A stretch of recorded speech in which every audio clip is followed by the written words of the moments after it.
Oi,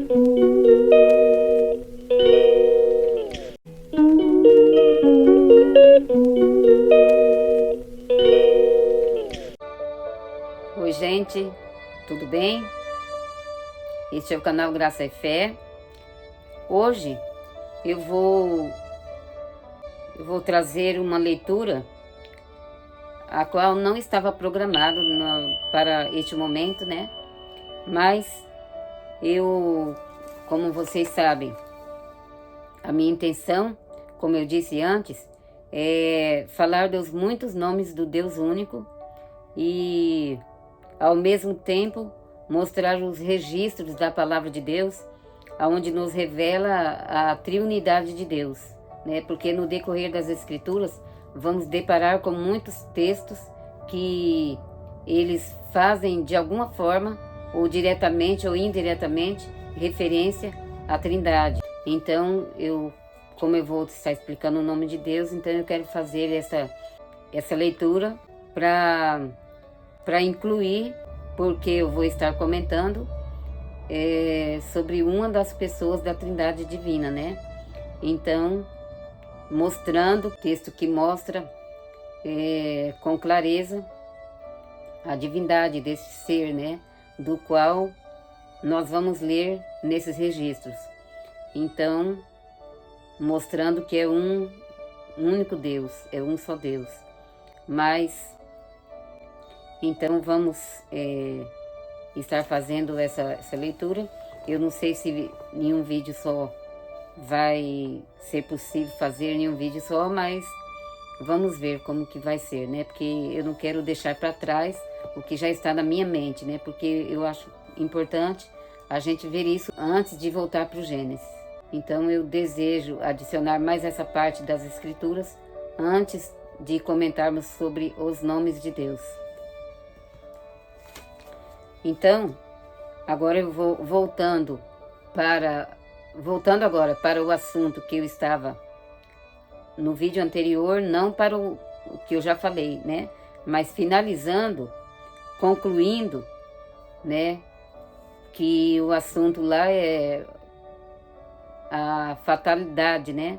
Da queda humana, que isso foi uma coisa terrível, horrendamente, o pior acontecimento da história da raça humana. Foi o dia que o homem desobedeceu os mandamentos de Deus, o mandamento de Deus, né? Um único mandamento que servia para a proteção humana. Ali havia uma necessidade plena, completa, da obediência total do homem em relação ao mandamento de Deus, porque todas as coisas, como eu disse, todas as coisas estão ligadas na palavra de Deus, tudo. Desde o princípio, tudo é sobre a palavra de Deus. Então, os céus e a terra e todas as coisas estão sustentadas pela palavra de Deus.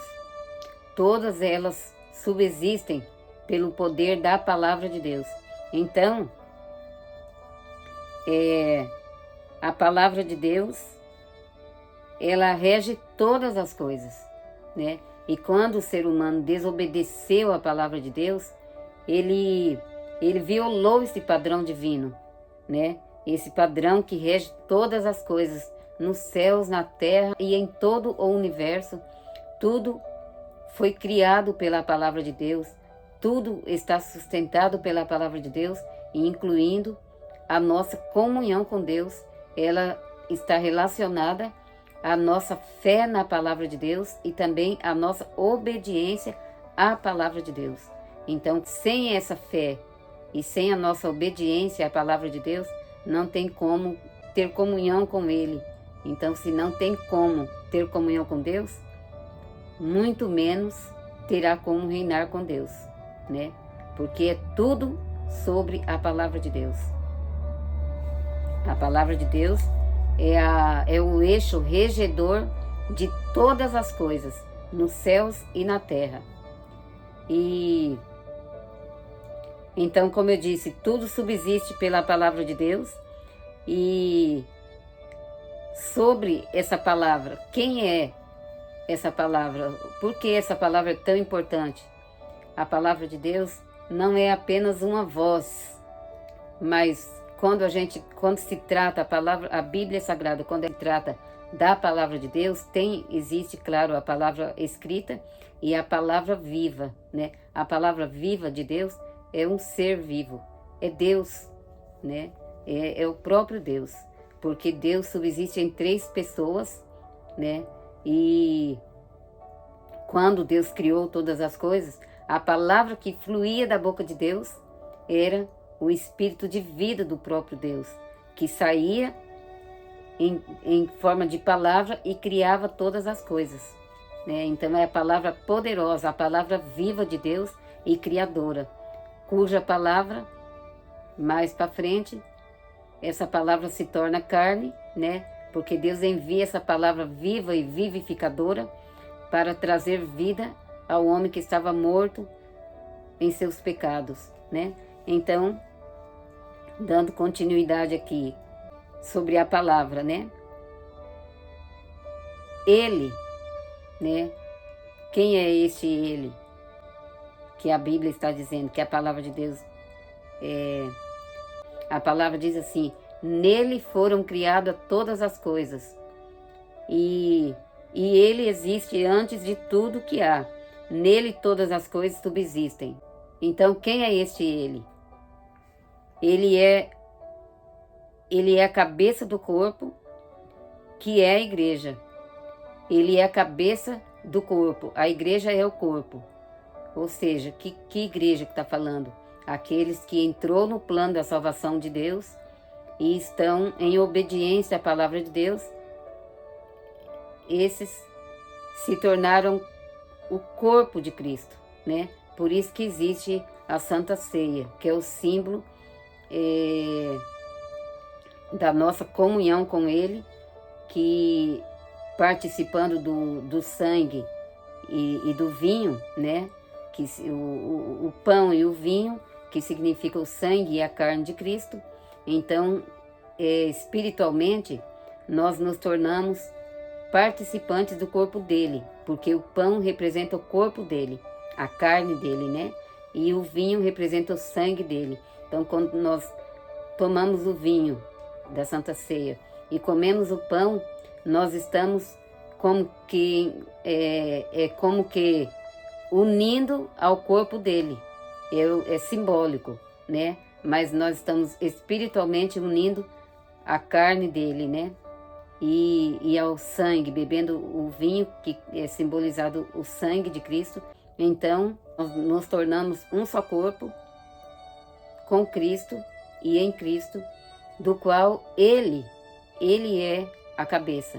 Então, se Ele é a cabeça, quem deve dominar, quem deve dar as leis para nós seguirmos é Ele, é a cabeça. Porque quem tem as leis, quem domina, quem rege o corpo, é a cabeça e não o pé e não o braço. Nós somos os membros do corpo de Cristo, mas Ele é a cabeça. Então, se nós realmente somos corpo de Cristo, então nós temos que estar em obediência à sua palavra, porque Cristo não praticaria algo que está fora do seu padrão de justiça e da sua santidade, né? Nós podemos praticar aquilo que é justo diante dele, como seres humanos. Mas o que não é justo diante dele, nós não podemos praticar se somos realmente corpo de Cristo. Então, ele é a cabeça do corpo, que é a igreja, né? Então, a igreja, que igreja? Batista, adventista, católica, presbiteriana, metodista? Não. A igreja é os que entraram no plano da salvação e guardam a palavra de Deus em obediência, permanecem em obediência à palavra de Deus, né? Então, se entrou no plano da salvação e está em obediência à palavra de Deus, é parte da igreja de Cristo. Então, não tem nome, essa igreja não tem nome, título, é a igreja de Cristo. Todos aqueles que entrou no plano da salvação, foram justificados pelo plano e estão em obediência, faz parte dessa igreja, que é o corpo de Cristo, né? Então, Ele é o princípio de todas as coisas, porque todas as coisas foi criada nele. Por que nele? Porque foi ele que criou, né? Então é por ele que Deus ditou e ele criou. Então foi criado através da palavra. E a palavra é o espírito de vida que fluía da boca de Deus, esse espírito de vida que fluía da boca de Deus, que era o próprio Jesus, né? O próprio Cristo, né? Que era o verbo vivo, o verbo de Deus, né? Então, Cristo já é um título que vem depois eu explico sobre o título Cristo, né? Mas ele era o Cristo prometido. E então, quando Deus falava e a palavra saía da boca de Deus e criava todas as coisas, esse era aquele que viria ao mundo para morrer pelos nossos pecados. Esse espírito de vida, esse espírito vivo e vivificador e criador, se fez homem e habitou entre nós, né? Então ele veio como filho de Deus, ele sendo o próprio Deus, ele veio como filho de Deus e veio como servo de Deus também, porque ele veio para cumprir a vontade do Pai. E ele entra no plano da salvação como filho de Deus. Vamos ler então o texto aqui que fica mais fácil de entendermos. Colossenses, capítulo 1, diz assim, o texto diz assim: Ele nos tirou da potestade das trevas e nos transportou para o reino do Filho do seu amor, em quem temos, nele, né? Em quem temos a redenção pelo seu sangue, a saber, a remissão dos pecados, o qual é a imagem do Deus invisível, o primogênito de toda a criação.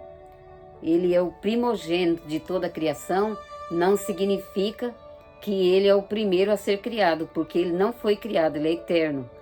Ele é Deus. Se ele fosse criado, ele não seria eterno. Ele não seria divino, ele não seria Deus. Ele é Deus porque ele é eterno. Atributo que só pertence a Deus. O único que é eterno é Deus. Então, ele é um ser eterno. Quando foi proclamado sobre o nascimento de Jesus, na revelação do nascimento de Jesus, fala, ele é desde a eternidade, né? Ele é no livro de Miqueias, diz assim, no Miqueias capítulo 5, ele é desde os dias da eternidade. Eternidade tem dia? Né? Eternidade não tem dia, é só uma expressão. Ele é desde os dias da eternidade. Então, quer dizer, ele é eterno, ele sempre existiu.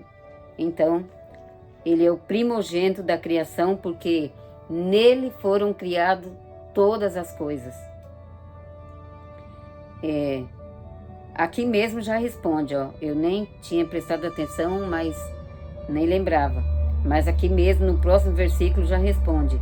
O qual é a imagem do Deus invisível, primogênito de toda a criação, porque nele foram criadas todas as coisas que há nos céus e na terra, as visíveis e invisíveis, seja tronos, sejam dominações, sejam principados, sejam potestades, tudo foi criado por ele e para ele.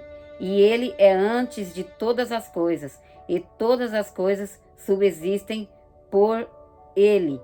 Ele é a cabeça do corpo da igreja, é o princípio e o primogênito dentre os mortos, para que em tudo tenha a preeminência. Por que a preeminência? Porque ele é o dominador, ele rege todas as coisas, tudo está sob seu domínio. Então, quem é esse que rege todas as coisas, que é o preeminente em tudo? Ele possui a preeminência porque ele é Deus. O único que é o dono, o que tem preeminência é somente Deus, né? Então, ele é antes de todas as coisas e todas as coisas subsistem por ele. E ele é a cabeça do corpo da igreja e é o princípio e o primogênito dentre os mortos. Ele é o princípio porque tudo se principiou nele. E ele é o primogênito dos mortos, por quê? É o primogênito, é o primeiro que ressuscitou? Não, ele não é nem o primeiro que ressuscitou.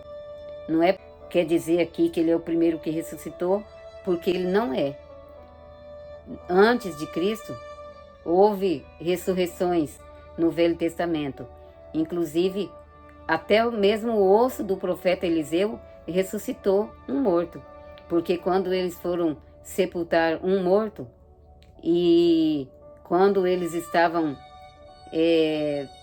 ainda a caminho da sepultura, que provavelmente já estava aberta, né, para este homem que havia morrido. Então, quando as pessoas estavam a caminho desse túmulo para enterrar esse morto, essa pessoa que havia morrido, eles olharam e viram um bando de inimigos que estavam invadindo a terra. E quando eles viram os inimigos que vinham, eles falaram, não dá tempo de enterrar esse homem. Vamos jogar aqui, nesse sepultura velha mesmo aqui que está aqui, a gente joga ele aqui mesmo e vamos fugir. E na hora que eles jogaram aquele morto, o morto caiu dentro daquela cova e se encostou em um osso daquele morto que estava ali. Mas o morto que estava ali, que estava só os ossos, eram os ossos do profeta Eliseu. E quando aquele morto encostou no osso do profeta Eliseu, ele ressuscitou pelo poder que Eliseu possuía, o poder de Deus. Mas mesmo depois de morto, ainda o poder ainda estava naquele osso, né, nos ossos de Eliseu. E quando o moço tocou nos ossos de Eliseu, aleluia, glória a Deus, ele ressuscitou. Ele ressuscitou. E eu imagino, né, aquele povo correndo dos inimigos, e o morto ressuscitou e viu também os inimigos e foi atrás deles, correndo atrás deles também, né? E aí eu imagino que eles já estavam correndo dos inimigos e correndo do morto também, né? Que estava também fugindo dos inimigos para não morrer de novo, né? Então, houve também a ressurreição do filho da Sunamita. Então, houve ressurreições antes de Cristo, né? Mas por que então está dizendo que ele é o primogênito dos mortos? Está dizendo que ele é o primogênito porque ele ressuscitou para nunca mais morrer. E aqueles mortos do Velho Testamento, eles ressuscitaram, mas não foi uma ressurreição definitiva. Eles ressuscitaram, mas depois eles voltaram a morrer, né? E Jesus não. Jesus, ele nem poderia morrer se ele tivesse, se ele não tivesse vindo para esse fim. Ele teve que se despojar da sua glória divina para poder se tornar homem, para poder se tornar mortal, para poder morrer pelos nossos pecados, senão ele nem morreria. Mas quando ele morreu também, ele não pôde ficar na sepultura. Por quê? Porque o salário do pecado é a morte. Mas ele não tinha pecado. Ele morreu porque o pecado nosso estava sobre ele. Deus despejou toda a sua ira sobre seu filho. A ira de Deus, a revoltante ira de Deus contra o pecado, foi despejada por Deus em cima do seu filho. Então, Deus desceu sobre ele o maior de todos os castigos. O maior de toda a revolta de Deus, Deus derramou sobre o seu filho. Então, ali ele carregou sobre ele toda a culpa, todo o nosso pecado. Mas, havendo consumado, quando ele disse está consumado, estava pago. Então, Jesus ali, ele já volta no seu normal, porque ele só, a carga do pecado foi ali no último momento, ali na cruz, foi derramado tudo, toda a carga do pecado sobre ele, né? Mas só foi aquele momento. E aí, depois que ele morreu, então ele voltou, né?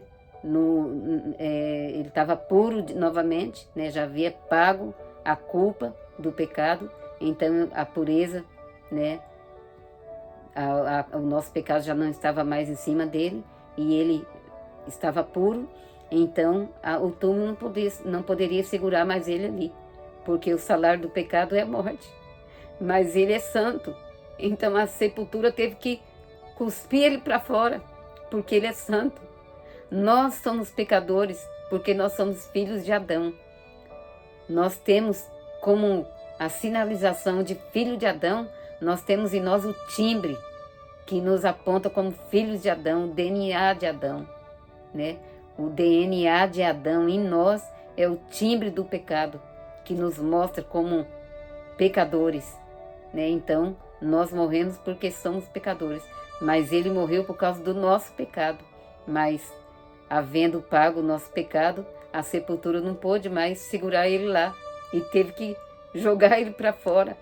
Ele só ficou lá morto 3 dias e 3 noites, porque era o espaço de tempo com que os judeus, e talvez até outros povos, né, poderiam definir como verdadeiramente aquela pessoa havia morrido, porque ele ficou sepultado por 3 dias, morto por 3 dias e 3 noites, né? Ele foi sepultado, né, ali naquele túmulo, e ele ficou 3 dias e 3 noites. Então, esse é o espaço de tempo suficiente para provar a veracidade do falecimento de um ser, né? Então, mas no 3º dia, como ele havia dito, ele ressuscitou glorioso e poderoso e triunfante, né? Então, ele ressuscitou para nunca mais morrer. Por isso, ele é o primogênito dentre os mortos. Porque, como eu disse, diferente dos que morreram antes dele no Velho Testamento, que ressuscitaram pelo poder de Deus, mas depois morreram novamente. Mas ele ressuscitou, ele morreu pelo nosso pecado, mas ele ressuscitou glorioso para nunca mais morrer. Então, diz assim, né? Ele é o primogênito dentre os mortos, para que em tudo tenha a preeminência, né? Em tudo ele tenha a preeminência, porque foi do agrado do Pai que toda a plenitude nele habitasse, e que, havendo por ele feito a paz pelo sangue da sua cruz, né? Pelo sangue dele vertido na cruz, por meio dele reconciliasse consigo mesmo todas as coisas, tanto as que estão no céu, quanto as que estão na terra, como as que estão nos céus. Agora falando de nós, né? E vós também, que noutro tempo ereis estranhos e inimigos no entendimento, pelas vossas obras más, agora, contudo, vos reconciliou. Aqueles que nós, né? Que antes, nós mortos pelos nossos pecados, pelas nossas maus obras, né? Estávamos mortos no pecado, mas agora, havendo crido nele, né? Éramos estranhos, eram inimigos no entendimento, porque nós não entendíamos isso e nós rejeitávamos isso, né? Mas agora, crendo nele, nós fomos reconciliados. Então agora nós tornamos participante do corpo, né? No corpo da sua carne pela morte, contudo, vos reconciliou no corpo da sua carne pela morte, para perante ele vos apresentar santos, irrepreensíveis e inculpáveis. Então ele não morreu e não ressuscitou e não nos reconciliou com ele para nós ainda continuar no pecado, não. Porque eu ouvi esses dias alguém perguntar se ele alguém dizer, né? Se ele não estava, a pessoa não estava dizendo que era assim, né? A pessoa perguntou se ele pagou por todos os nossos pecados, então quer dizer que podemos pecar agora? Não. Em uma outra passagem bíblica diz assim, se fosses libertos do pecado, por que voltareis, né, a ser agora escravo novamente do pecado? Então aqui diz assim: então apresentai agora santos, irrepreensíveis e inculpáveis diante de Deus. Se na verdade permanecerdes fundados e firmes na fé, e não vos moverdes da esperança do Evangelho, que tendes ouvido, o qual foi pregado a toda criatura que há debaixo do céu, e do qual eu, Paulo, estou feito ministro, né? Então, este Evangelho que foi pregado, nós temos que permanecer firme. E este Evangelho, ele foi pregado a toda criatura, quer dizer, está sendo, né, pregado a toda criatura que há debaixo do céu, e de qual Evangelho? Esse Evangelho, do qual eu me tornei um ministro, Paulo está dizendo. Então, eu vou dar continuidade no próximo vídeo, porque já está extenso, e eu vou dar continuidade na leitura, né, para o nosso entendimento. Então, até o próximo vídeo.